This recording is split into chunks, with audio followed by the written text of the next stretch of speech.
Hello and welcome to the Slapshot Syndicate podcast. Be sure to subscribe for more content, and whilst you're at it, go and follow our social media pages. They're on screen now. Now, on to the episode. Hello everybody, welcome back to episode 28 of the Slapshot Syndicate podcast. Today we're joined by one of the NIHL National standout defensemen, Ryan Wells of the Swindon Wildcats. In his debut season in the UK, he became a rock at the back and chipped in with 40 points and earned a spot on the NIHL team of the season. Not bad going. Fans and teammates alike have argued he was Swindon's most important player last season, and with a stats Wildcats roster heading into 2024, the 25-26 season, expectations are sky high. So first of all, a massive thanks, and Ryan, welcome to the show. Thank you for having me. Appreciate it. No worries. We're obviously going to take this segment by segment, and the first segment is, looking back your first year in the UK and how that's been. So obviously last year was your first season in the NIHL National.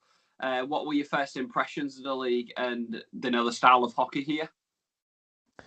Coming from Canada, you grow up playing here your whole life, and for me, I was always gonna try and come to the UK and play. My heart was there.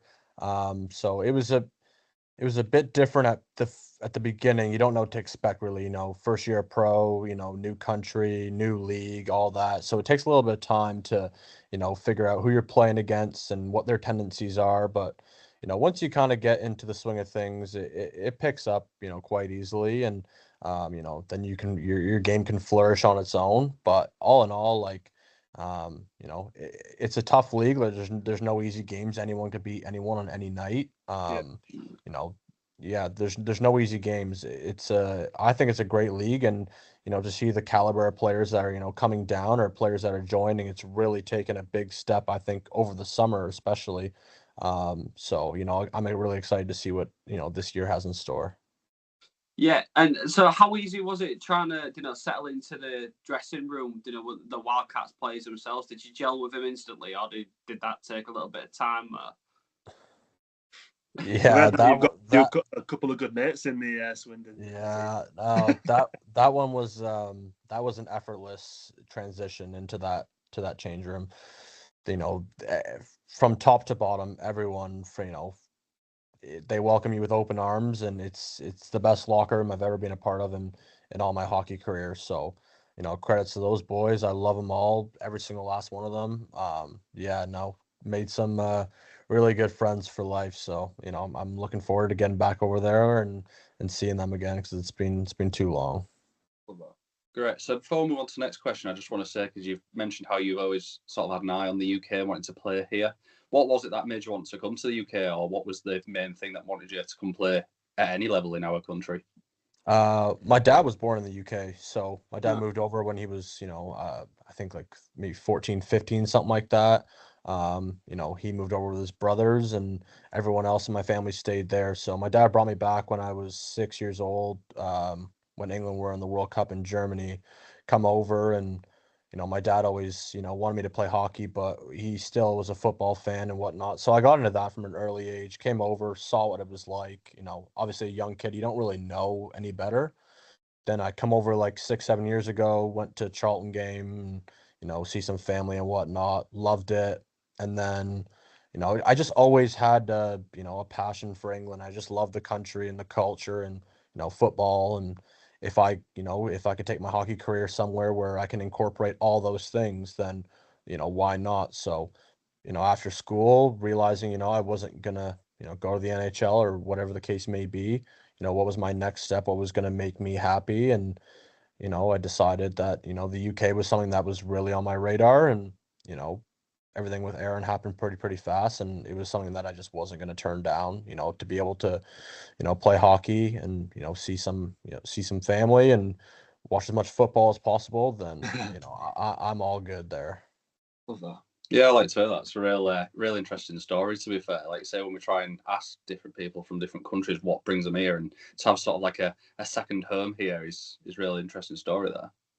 Yeah, I mean, any chance I can go, watch football, and I love it. It's my favorite sport in the whole world. Like just the passion that, the Brits have, for it, in their everyday life. And, I was born into being a Charlton fan. It's not, something that you choose, I wouldn't say, but yeah, no, my great grandfather had some ties to Charlton and played there and whatnot. So yeah, I was born into it, and yeah, I love it. It feels like home for me. So You and the Swindon boys don't ever have a five-side match, do you?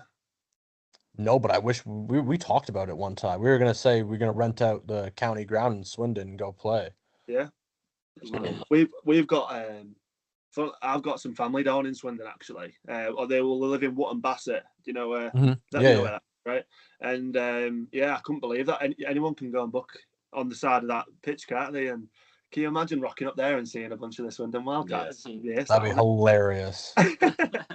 So just to continue on this sort of digression we're going on, obviously you're a big football fan. Do you see similarities to where the fans behave at football as they would at ice hockey? Because I know this has been a bit of a talking point where we have a bit of that sort of thuggery with fans in ice hockey. Do you think that's the same, or do you see a real difference? Coming from Canada, 100%, yeah. Because here it's people love hockey and whatnot, but there's no like banter or people giving it the big one or whatever.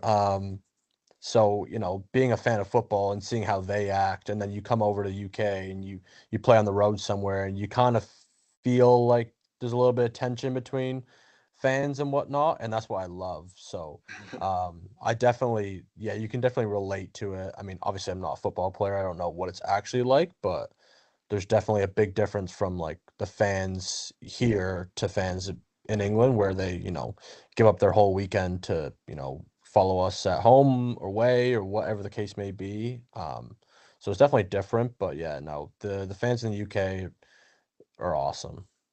I think that's it. And the fans in the UK. I mean, it's probably the same in every country, but people seem to pick a team, whether that's football, hockey, rugby in the north of England, quite early on, and never.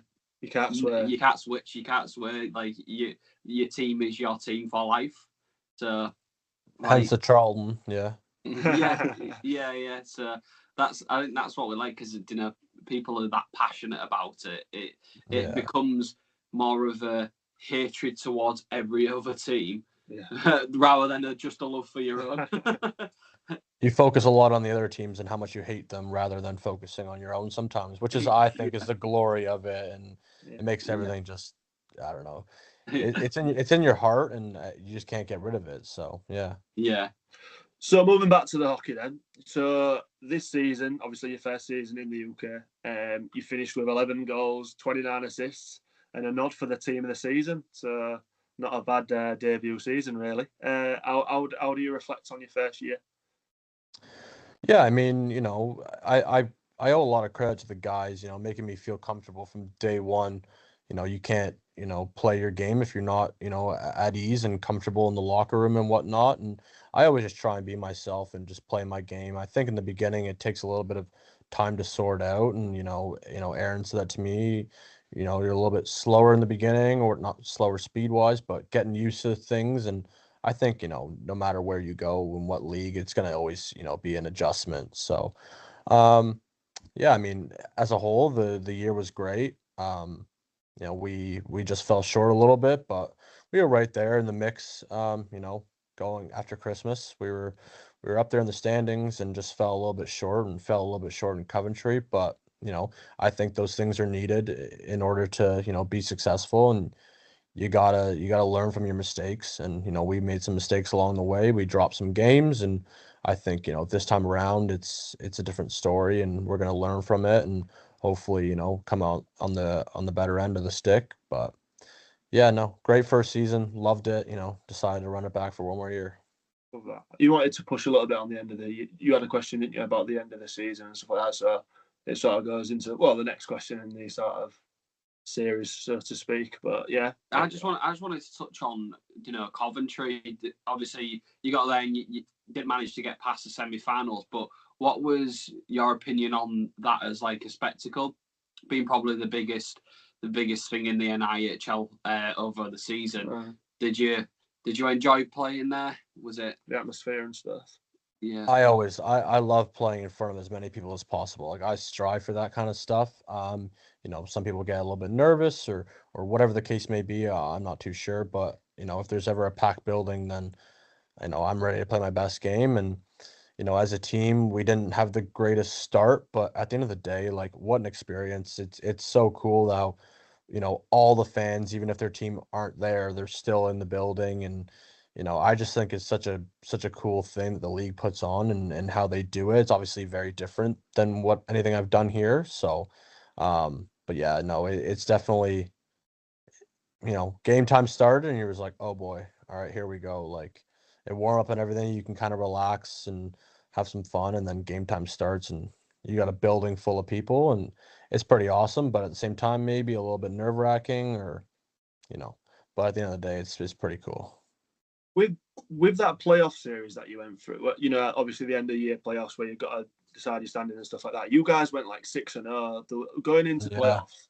The Coventry weekend, we were all walking around the rink, and there was a lot of talk about Swindon being, the guys. So, no disrespect to Peterborough, but it was a big shock to us, wasn't it, when it didn't go the way of Swindon, obviously.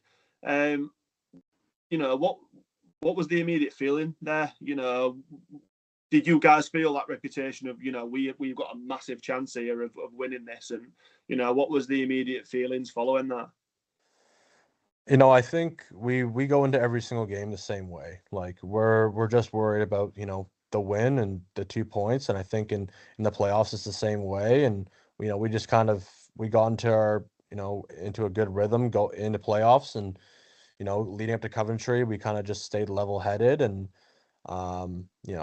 we just didn't, hockey's an up and down game. We just didn't bring 100% that game. And, we ended up on the losing end, but at the same time, like I said, you got to learn from it. Hopefully bring it into this year, and, hopefully, progress to the final, and hopefully win some silverware. So, yeah, after the game, it takes some time to really process, what kind of just happened, and how your season ends, that fast, and before you know it, it's over. You don't really see it coming. So, all in all, it's done with. It's in the past, and we got to learn from it, and hopefully use it to our advantage this year. But yeah, no, it's definitely it's a tough feeling. You obviously don't want to lose, but you got to learn from it and move on. I think that's just touching on that. Like, some people would have said at that point that team probably underachieved when it came to Coventry. But I mean, me and Aaron, we was there when you guys was walking off the ice. Yeah. And we could see straight away, couldn't we, how much it meant to the players. It didn't seem one single player came off the ice thinking like, well, never mind, you win some, you lose some. Everyone was visibly gutted to not come away with a win and going back out on the ice, the following day. So I think it really speaks volumes for the passion in the team amongst the players and the fan base themselves. So I think that when you've got that, you've got something to build on. So kudos. Yeah, really. I mean, everyone set a pretty big standard of what we wanted to accomplish, and when you fall short of it, it's always going to be devastating. And I know that every single guy put their heart and soul to that team all year long, and it is a long season. So you're tired and you're gutted about the result, but looking back on it, it's tough. You obviously want to progress. You want to lift the trophy and whatnot, but good things come to those who wait. So hopefully our fans will be patient enough, and we can lift some silverware this year. We were talking, weren't we, during this season about Swindon every week when we do these reviews, and lots of people have spoken of Swindon as like a project sort of thing. Rome wasn't built in a day. And it seems this season was a massive step in that project, wasn't it? And obviously for people it's easy to assume, Leeds and MK have been the top two in the league or whatever, they're going to go win Coventry. And it's easy to assume that. But actually, you pushed them all the way through the season. There's only really in the last couple of weeks where maybe, you fell away a little bit. But then what you did in the playoffs as a team and, you know, that to have that expectation behind you when those two other teams are involved, as well as Peterborough, who was a tidy outfit as well. Yeah. You know, that's a massive step in the project, isn't it? So, you know, if I were a Swindon fan, I'd be massively looking forward to next season. Yeah. I mean, we'll move on to, obviously you mentioned about the fans and accomplishments there, but a lot of the Swindon fans say you was arguably their best player last season. I mean, when you put up against like Jakey, who put 100 points on the board, some praise to have received that. How does that make you feel hearing that from the fans?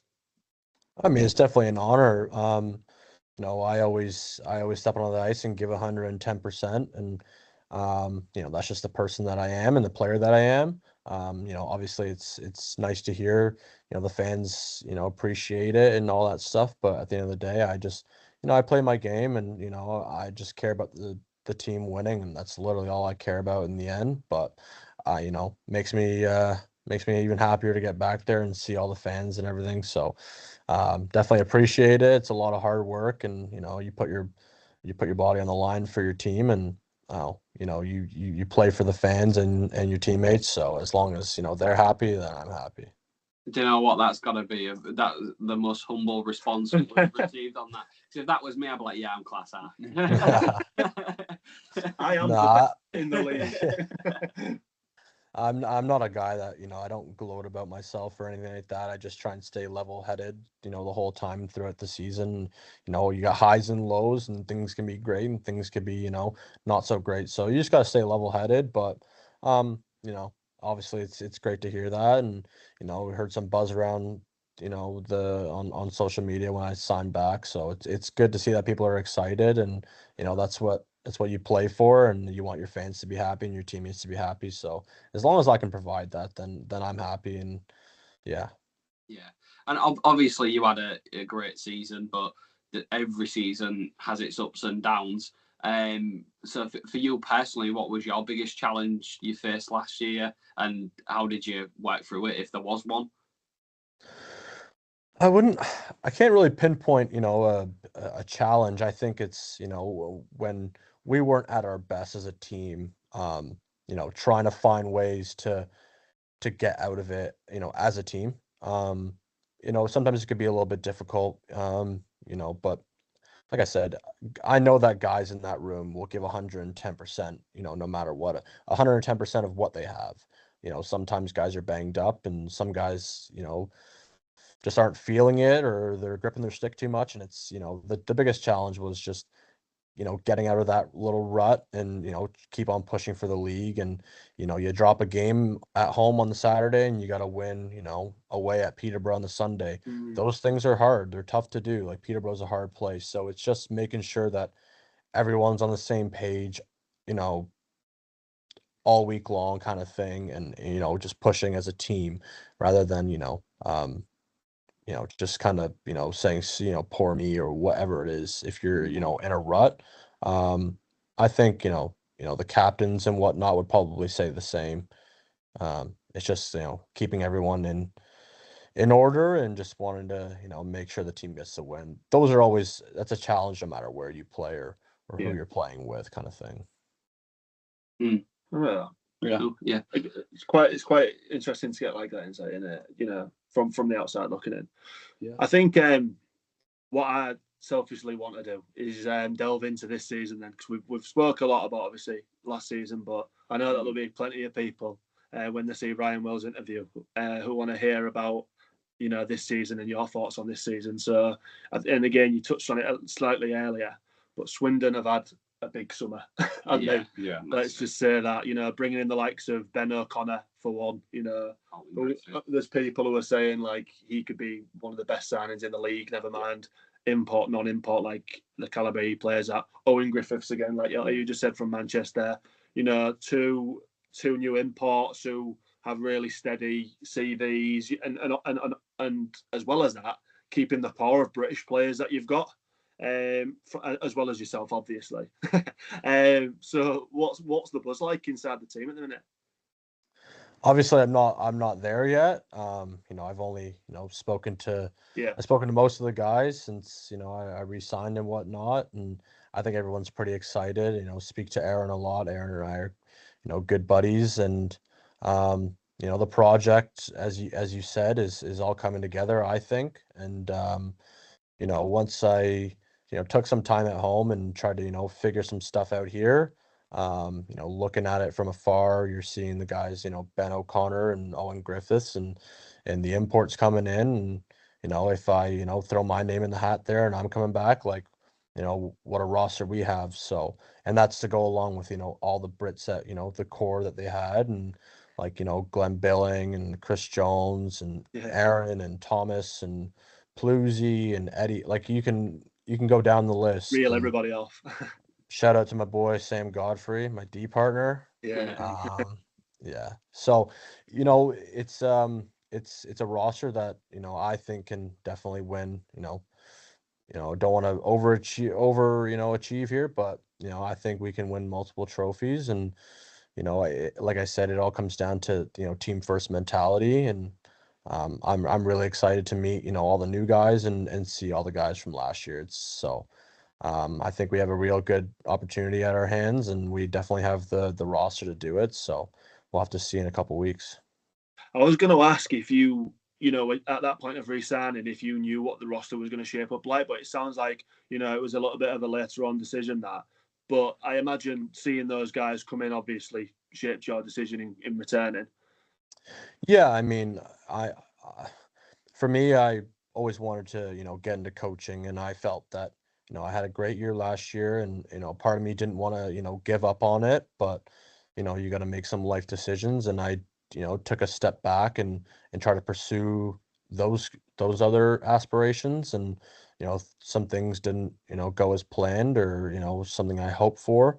So I took another step back and kind of, reevaluated my decision and, look back at the roster and, obviously kept in touch with Aaron. And in the end, it was something that I was definitely keen on doing and coming back. And I know that, everyone treats me great there. So it's not a bad place for me.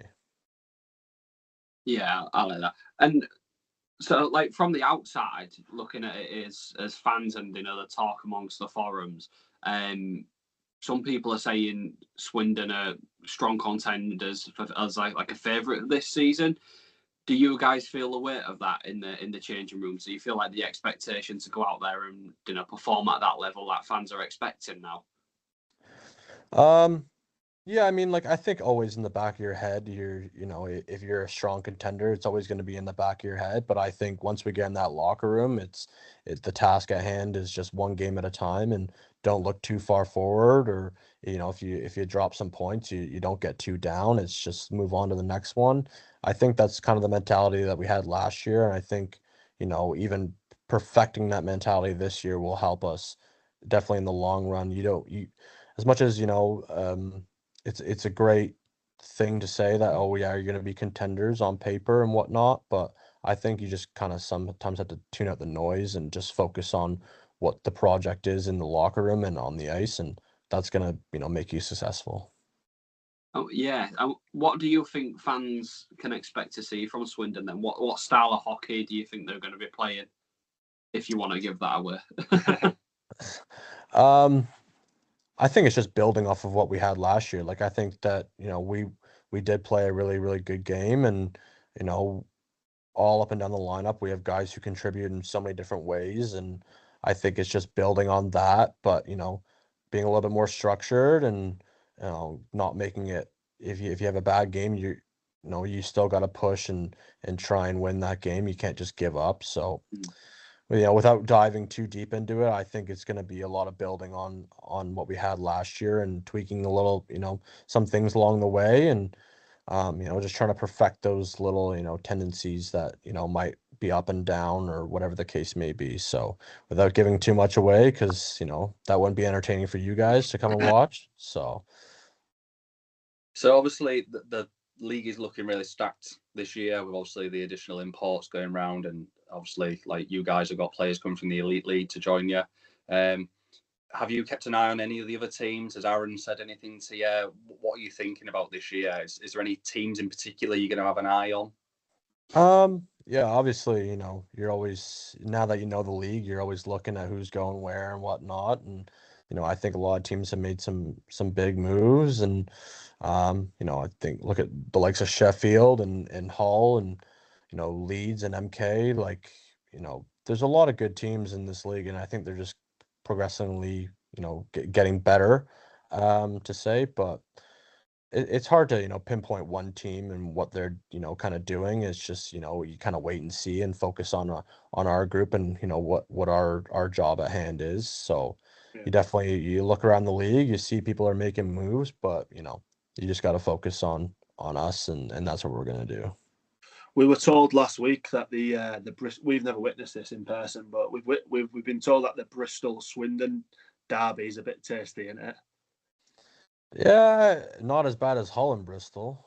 Yeah, true. Fair enough. Fair comment. No, it's those games are always fun. I know the fans, they love the Bristol Swindon games. So, at that point in the season when you're playing Bristol, you're always, you're trying to get the one up on them just for the fans and obviously for the points as well. But definitely you can send your fans home happy. That's what you're gonna do.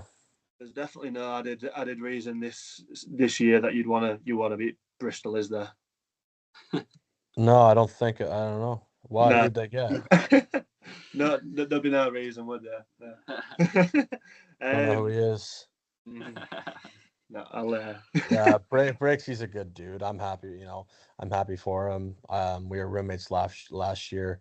He's a great guy. I wish him all the best, and we're still gonna be friends. And we went to Blue Jays game in the summer together. So, yeah, no, I'm happy for him. If he's happy, then like I said, I'm happy, and definitely he'll be a friend for a long time. So really happy for him.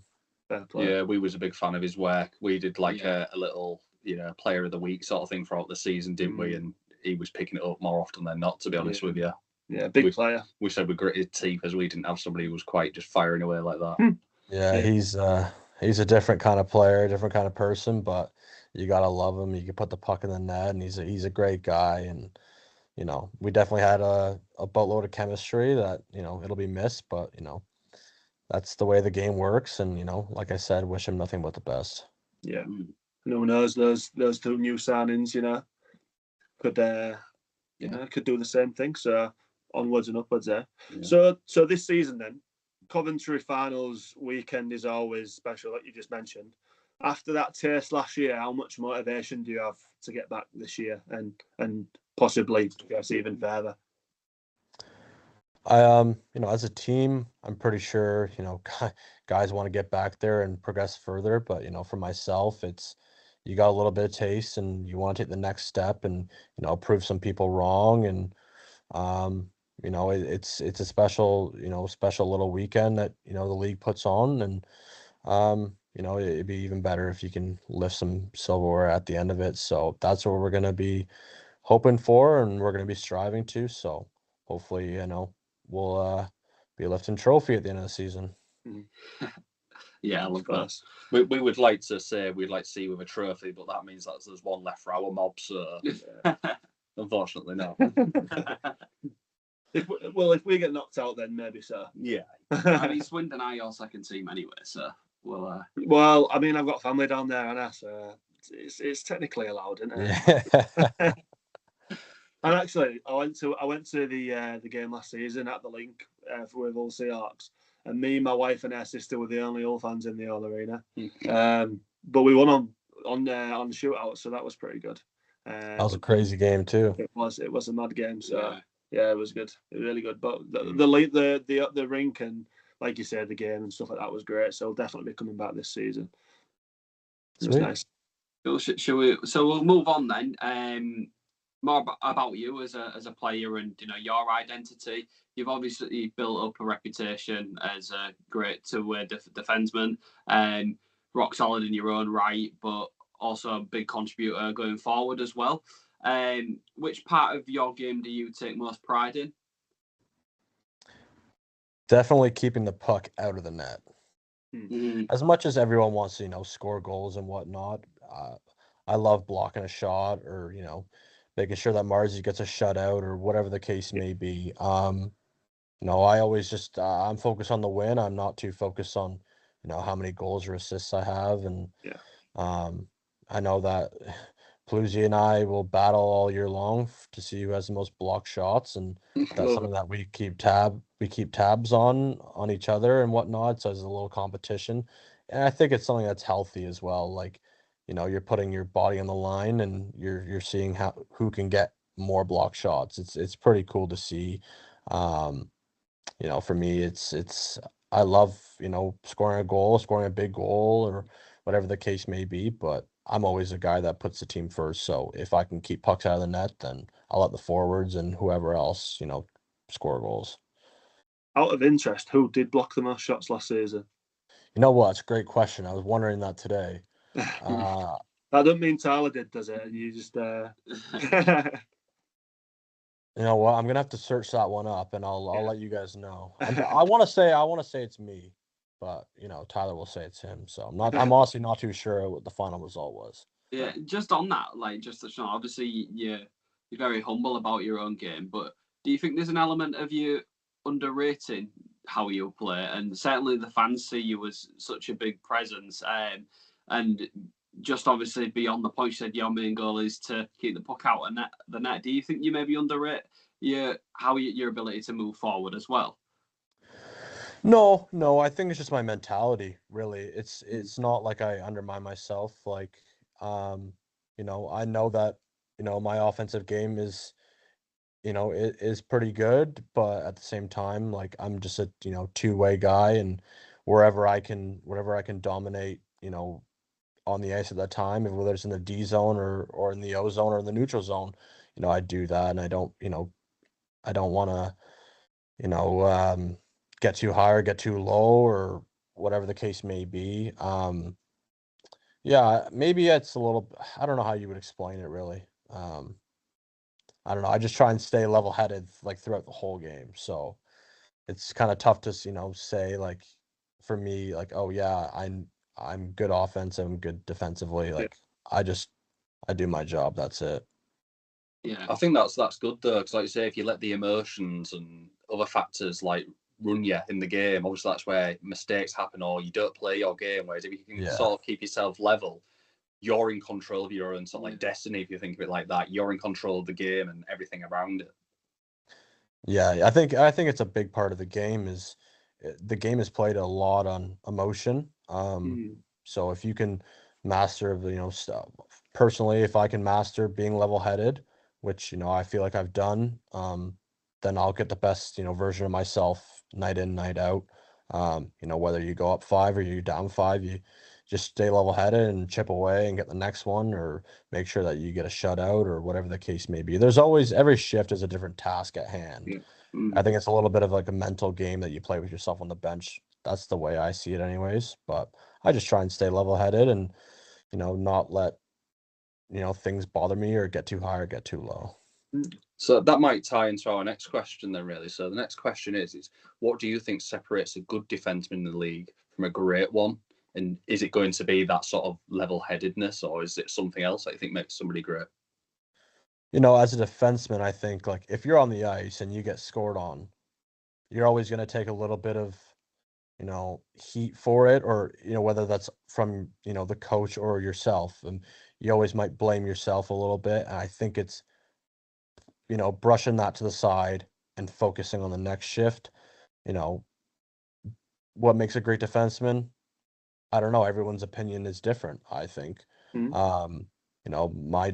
My opinion of a great defenseman is someone who can make a good first pass, who can skate well, who blocks shots and penalty kills with pride, and wants to chip in offensively, but at the same time, you're a defenseman and you got to be on your toes at all times. So there's a lot of different components in what makes a great defenseman personally, but your opinion might be like different to mine, or it could be similar. I mean, I think it's all in the viewer's eye.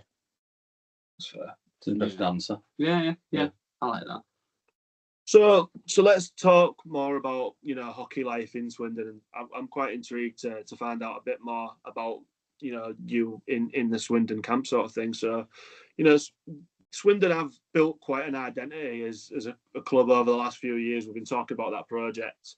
What do you think and again, you touched earlier about, this is the best locker room that you've been part of, which is great to hear. What do you think makes playing at Swindon unique compared to the other teams that you've been at?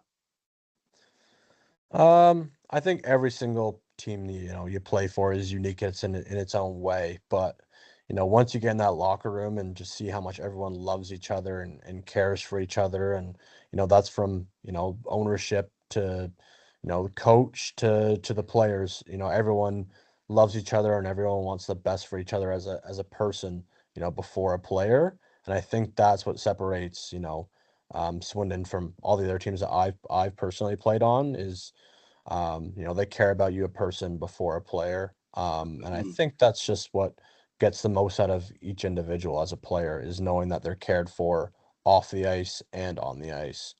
But yeah, I couldn't say enough great things about, the ownership and Aaron, Steve, and, all the players and everyone involved in Swindon. It's been, a great, first season, and, there's a reason why I signed back there, and it's definitely the place I want to be.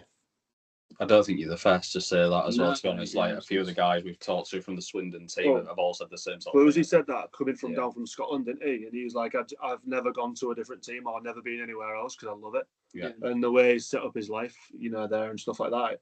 So, It that's does speak volume for the club and the people in the club and what they're doing and how they treat people. So it is real credit to Yeah, that's class, isn't it? Yeah. They're obviously running a steady ship there. Yeah. I just want to move on, so every team needs that bond between the players and the fans. Do you think that relationship's important as well? Especially if you're going to be pushing for like trophies and stuff, when you get into sort of the latter part of the season where people are beat up, legs are tired, do you feel like they give you that extra motivation to get through or deliver in them moments where you may be behind in the game and you need to start pulling back? How important's that? Oh, it's a massive part of the game. And I think it's hard for anyone who doesn't play the game to understand how much it truly impacts you. Going back to, our fans in general, and, we do a lot of stuff in Swindon off the ice, and whether it's, fans, talking to fans in the pub, or, bowling, or, whatever the case may be. And just to see, the turnout we get all the time and how much people truly care is quite amazing. And I think that knowing how much they care and you bringing that on the ice with you definitely elevates your game as a whole. But never mind if you're down a goal and everyone's, the place is rocking and lifting you up, that's going to elevate you even more. So, going back to, what we said about the fans in football and, how they can, turn a game around. I think it's the exact same way in Swindon with our fans. Is we might be down a goal or two, and in the third period, our fans are extra loud, and it's you don't understand how much it actually it works. It's crazy how it works, but it does work. I bet that's such a surreal feeling. You're in the middle of the ice and all of these people are there screaming and chanting, like, none of us can comprehend it, like you've just said, but that's got to be electric, hasn't it? Like, I bet you feel invigorated, don't you? When we played MK in the playoffs at home, a bunch of the boys, I mean, obviously it's the loudest that I've heard the place, but, Bully was saying that's the loudest I've ever heard the Link Center in all my years there. And like looking back on the video, and, after we won that game at home, and the glass is like almost ready to fall over, people are just jumping on it. And it's like, it's so cool how much they love it. And, it amazes me every single time you get on that ice and you see they turn up every single week for them, follow you home and away, and it's honestly it's unbelievable. I think the closest we've had to that as fans, and you two might remember it, Hull Seahawks was at home and there was down like 3-0 in the final in the third period. And in my opinion, us Hull fans, we have this sort of thing where if we are getting beat, the place is like a morgue. It is like dead silent. And I remember it must have been like the last 10 minutes in the game, and we scored one. scored 2, and it was like similar. The place just absolutely erupted. Yeah. I think we scored within the last 30 seconds, something like that, to tie the game up. It was less than that one, like 0.9. It was something ridiculous, wasn't it? And like you said, with you saying about how places can just go off, that was one of those where even I was like, this is it. For us, and for us in that situation, we were all like, whoa, this is amazing. But can you, like Ryan said, on the ice, can you imagine that feeling? Like, it's absolute. I bet you could wish you could just bottle it up. That's it, yeah. And you can't pay enough money for that sort of immersion and feeling between players and fans. Unreal. Yeah. So as a player, you're always chasing that noise and that emotion from the fans, which is, you know, why you want to win and you want that place to be rocking. So it kind of goes hand in hand. The more noise you bring, you know, the better we're going to be, the louder you can be, the happier you are. Yeah, absolutely. Love that. So obviously we've talked about the ownership, the club as a whole, the fans. If you could have one word to describe Swindon, what would it be? That's a toughie, that is a good question. Passion. Yeah, love that. Yeah, whether it's from the fans or players, and just the buzz. You know, when we got into playoffs, the whole city was just talking about it, and everywhere you go, people were stopping you, and you feel like a celebrity. Even though for me, it's a long way from home. You're a celebrity in a smaller town or whatever the case may be. But yeah, I think it's passion on both ends. Players, ownership, and fans. Yeah, I mean, this is going to be a bit of a weird one. So, obviously, we've seen your Swindon Town scarf up there. Obviously, with Swindon not having like a massive team for a massive sport, like say, like obviously in Hull we have 2 rugby teams and a football team. Do you think having no one sort of sport standing out helps? You guys in hockey, does that, like you say, with you being like celebrities, do you think that helps a lot?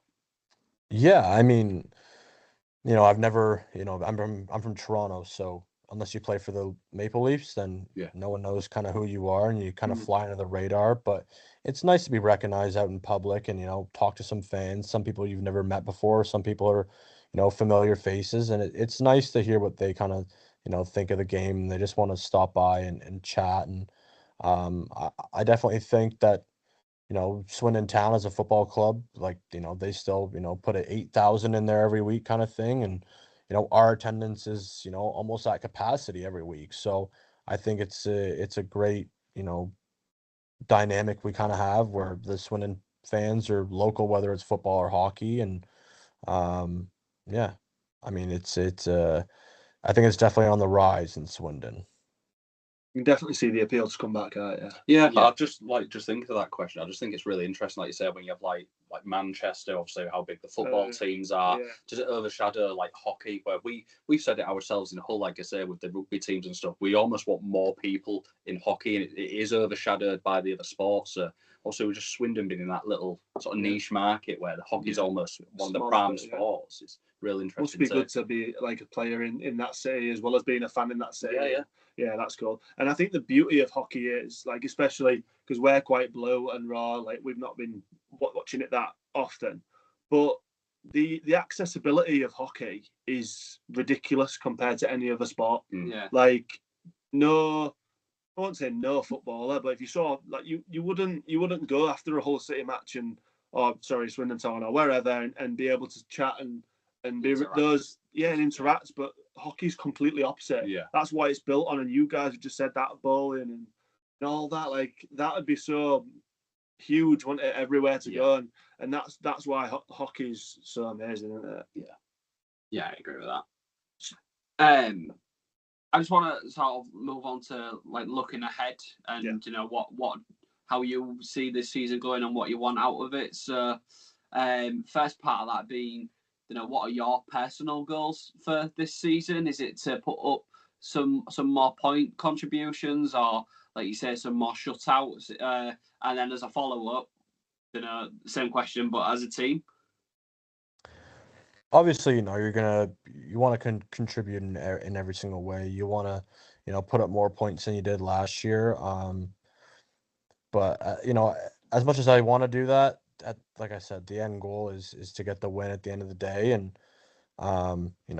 my personal goal is to have more wins than we did last year. And, put up a couple more points, whatever the case may be, if it's 40, 50, whatever the case may be. As long as we win the game, I'm good with it. As a team, I think it's definitely taking that next step and winning a trophy and, just being a little bit more consistent, throughout the whole year. And yeah, trophies always, whether it's, the cup or the league or Coventry, I'll take all three, but, we'll see what happens. And would you say then anything less than silverware is probably underachieving with this group? Yeah, I think that's fair to say.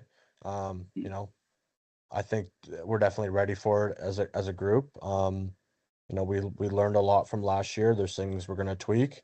I know that we have one goal in mind, and that's to lift as many trophies as possible. So, anything short of that, yeah, I could say that's an underachievement. But I know that every single guy in that locker room is going to be on the same page. Love that. So obviously you're still early in your pro career. What do you want to be known for by the end of this season? That's a good question, actually. A You know trophy. what? Yeah, someone who's won a trophy. No. Just that's actually a very hard question. Would you be happy for actually being put into the team of the season? Would that be like the nod you need to like, yeah, I've had a good season this year? Yeah. I mean, that's to be honest with you, I didn't even know that was a thing this year, and then that came out, and I was like, oh, okay, that's cool. I get that's definitely a personal goal. You're always going to strive to be the best, and I just want people to realize how much I care about the team and my teammates and whatnot. And as long as like I said, the Swindon fans are happy, I'm happy. So yeah, it's definitely a tough question. I don't try and put too much on my plate. Just get the job task completed and move on to the next one. Love that. Yeah. And then final one in terms of looking ahead before we have some questions from some fans that we've got today. If Swindon go all the way and lift the trophy this year, what would that moment mean to you personally? I think it would be 23 years of playing the game, finally paid off. I've never won a trophy in my career, a major trophy. So I think it's a lot of, ups and downs and hard work and sacrifices from, my parents and, everyone involved in my hockey career throughout the years. I think it would be a pretty surreal moment. And I don't think it would settle in for a little bit, but we all play the game to win a trophy, and some of us it takes a little bit longer. So I think personally it would mean everything to me, and just know that I played the game for a reason, and it finally paid off. Love that. Yeah, that's a great answer. Isn't it?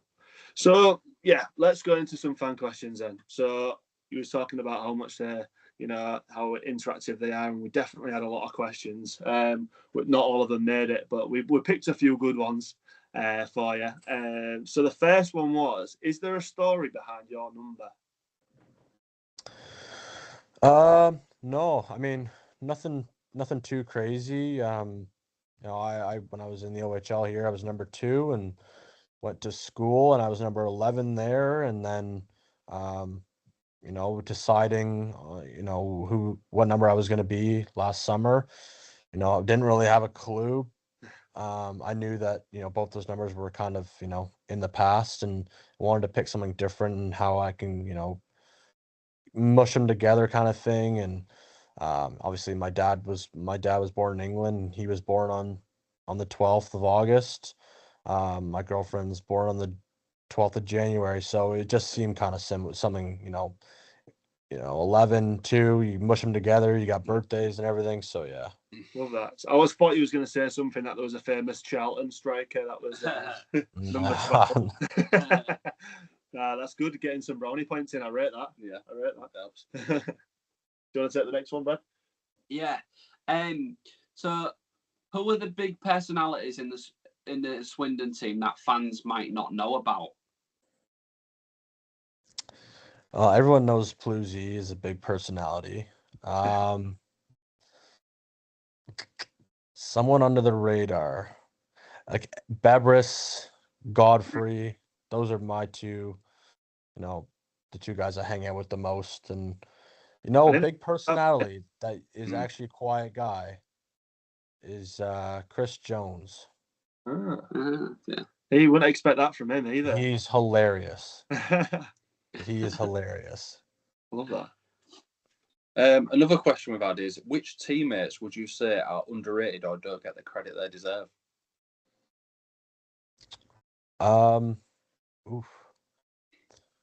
There's quite a few of them. I don't really read up on what's going on social media all the time and who's getting the praise and whatnot, but I think one of the most underrated guys in the league would be like Glenn Billing. There's so many guys you can go after, like Pluzzi, shot blocking and the attention to detail he has on the defensive side of it, and all the young lads taking a step this year, like Lipsy and Shaw and Jonesy kind of flying under the radar a little bit, and just how important he is to win draws. You never want to try and it's so hard to single someone out, but I think everyone kind of is underrated in their own little way. Pluzzi said that in our last interview that the fourth line was criminally underrated. Do you agree? Yeah, I think just because they're so young, you're always gonna overlook the young guys, but they all have a part to play in this as well, just as much as everyone else does. And I know that they're going to be working this summer and trying to elevate their game to take the next step just as much as everyone else is. What's the worst rink to play in, and what's the best rink to play in? Peterborough. Worst. You know what? It's not as bad as I thought it was going to be. Yeah. But yeah, it's definitely but it's also a tough place to play, which I think that makes it a little bit more difficult is the conditions. But I don't mind going there. It's not that bad. But best place to play is Swindon, 100%. That's an easy answer. I love playing at home. What about what's the worst team? Like we ask this question a lot about worst team, and everyone usually says about they like everybody or they don't mind playing everybody. But is there a team where it's a bit like maybe Solway, for example, where you've got a big bus ride? Or so what would you say the worst team to play is, and what would you say your favourite team to play is? The worst team to play. Yeah, you can. I think it's an easy answer, but Solway, you got a long bus ride or whatever it was, and Bees was a little bit difficult. Sometimes it was hard to get up for those games, and the tight neutral zone that they had there was always a difficult place to play. So yeah, I'll say one of those two. And teams I love playing against the most, yeah, it's got to be Leeds or MK. Yeah, love that. Cool. Okay, so final question then. What does being a Wildcat mean to you? And also, just as a follow-up to that, if you had a message for Swindon fans out there who are gearing up to watch you this season, what would that be? Being a Wildcat is something that, for me a year ago was unknown, and now I've fully embraced, what it means to be a Wildcat, and something that I take with pride, and I want the fans to know that you're gonna see someone who's gonna give 110% every single game, just like last year, and take the next step and making sure that the fans are always happy. And I just want everyone to know that I'm always here if you want to reach out. I'm a pretty easy guy to talk to, so if you ever want to get in touch or have a coffee or whatever the case may be, I'm always around, and I always want to hear everyone's stories. And I'm just I'm a regular guy as much as I'm a hockey player. Really like that. I love the fact that you're wanting to talk to the fans and talk to people. It's really refreshing to hear. That's cool. That your inbox will be absolutely flooded. ding, ding, ding, ding, ding, ding, ding, ding. What are we doing this weekend? Should we go have a coffee with Ryan Wells? Yeah, go on. Love that. Well, Ryan, thank you so much for joining us. it feels like it could be a massive year for you and Swindon, and obviously we'll definitely be following that work with lads. But We will. we just want to say a massive thank you for coming on once again. Obviously, this soon after your signing was massive for us, so we really appreciate it. And I think from all of us, we want to wish you best of luck for the season ahead. Well, thank you guys. Thanks for having me. Looking forward to coming back to Hull. We come up there, I think it's the first week of the season. Pretty sure it's our second game we're in Hull. I already have it circled on my calendar. Yeah. No, thank you for having me. It's been awesome, getting to know you guys. Love your guys', your work and how easy it is to talk to you guys. So keep up the good work. And, if you see me in Hull, don't be afraid to, say hi or whatever the case may be. Oh, we will do. Don't worry. We need a picture for the corkboard, don't we, in the studio? Yeah. So we'll definitely be pestering you for that. Yeah, just shoot me a message and we'll sort it out. Love that. Great Great, that appreciate it.